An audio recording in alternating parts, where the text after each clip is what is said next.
YouTube, how's it going? The Goat House is back, and I did the video for my top 10 Rookie of the Year candidates for the offensive side. Now we're going to the defense. A lot of good defensive players. Obviously, it was a stacked defensive draft. So I'm going to go top 10, and I'm eventually going to give you my number one, my pick for defensive Rookie of the Year. I'll talk about some honorable mentions at the end as well.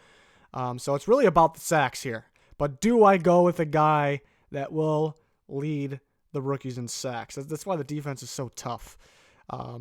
Right before we get started, 20K is our subscriber goal. We're almost there. Much appreciated if you click that like button, subscribe button to help us out.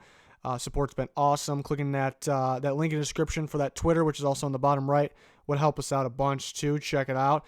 On to my number 10 for Defensive Rookie of the Year, and it's at Oliver. And it's tough because he's my number 5 player in the draft, and he's dominant. I just don't know if he'll have like the numbers and production right away to compete with the other guys. You know, it's a guy, he's a little bit undersized. He's got to adjust the position. He's going to go to the right position this time, but maybe a guy that won't have a crazy rookie year, but he'll have a great career.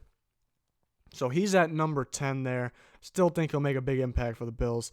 Number 9 is Clelin Ferrell, and it shows how good this defensive group is, the top 10 list is, because Clelin Ferrell's going to get the sacks. He's going to get the sacks.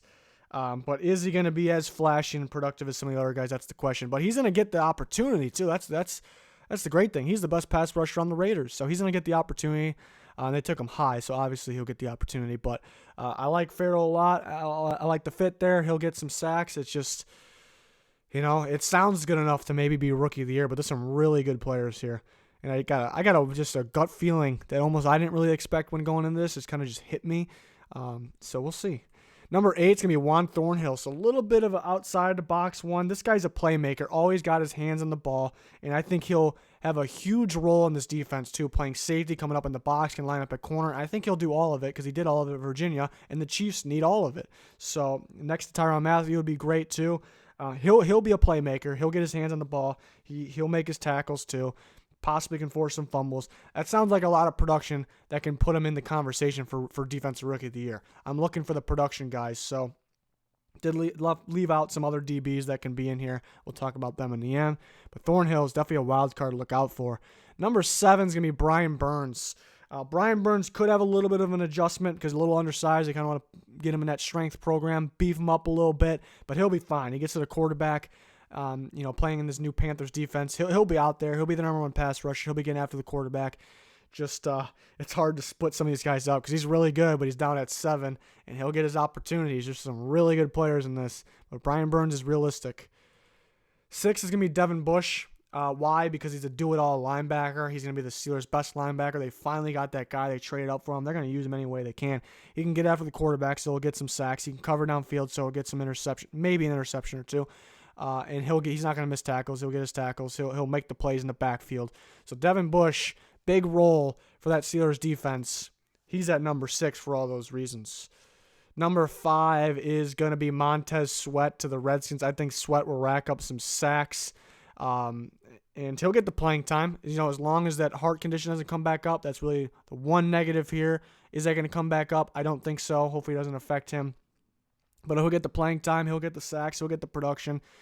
He's definitely a very good pass rusher with a ton of upside. I think he'll be better, later on in his career than he is now. That's how you expect every rookie. But I think we'll see a big jump at one point.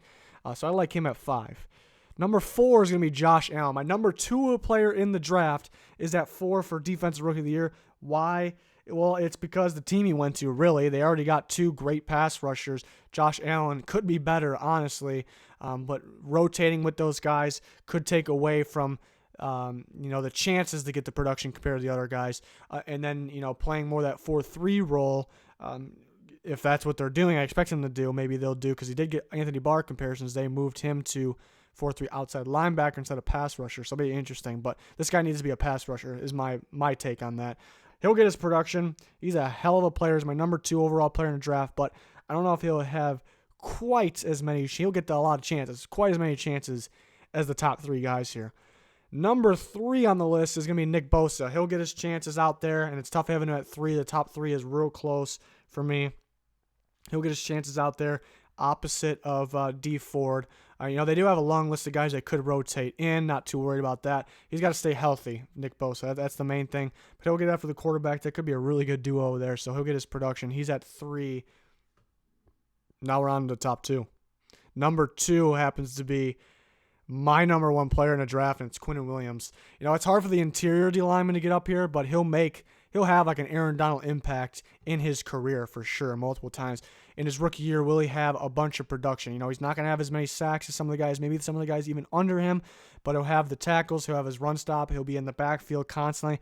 He can force some fumbles, so he'll make a huge impact, but it's harder for a guy like this to win rookie of the year because the production, so I don't have him at 1. But I do have a bold prediction, maybe a guy we wouldn't really expect because of his position. It's just it's a gut feeling that just hit me, and I'm sticking with it right now. It's Devin White. I'm picking Devin White to win rookie of the year because kind of like we explained Devin Bush, he's a do-it-all linebacker. He's going to get some sacks. He's not going to get as many sacks as some of the other guys that are listed, but he's going to get some sacks. He's going to make a bunch of stops in the backfield. That's one of his main things. His best traits is instincts, get in the backfield, making a play. He'll force some fumbles while doing that, but his coverage is what stood out. His coverage, I'm predicting him to get a couple interceptions, a few interceptions, maybe bring one back to the house, maybe bring a forced fumble back to the house.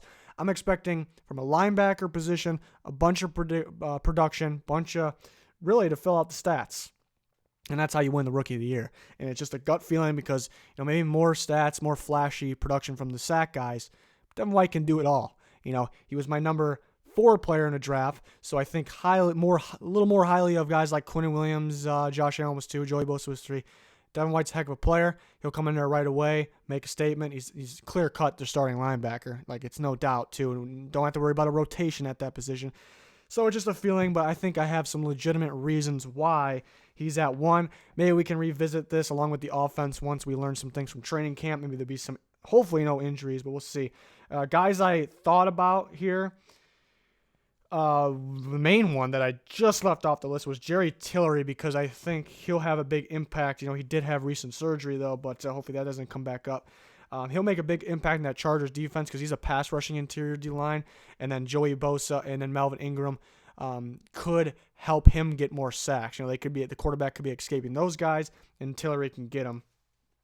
Jermaine Pratt, he was one of my guys. He was my guy of the draft, my sleeper, and the Bengals desperately need a linebacker, and that's a playmaking linebacker.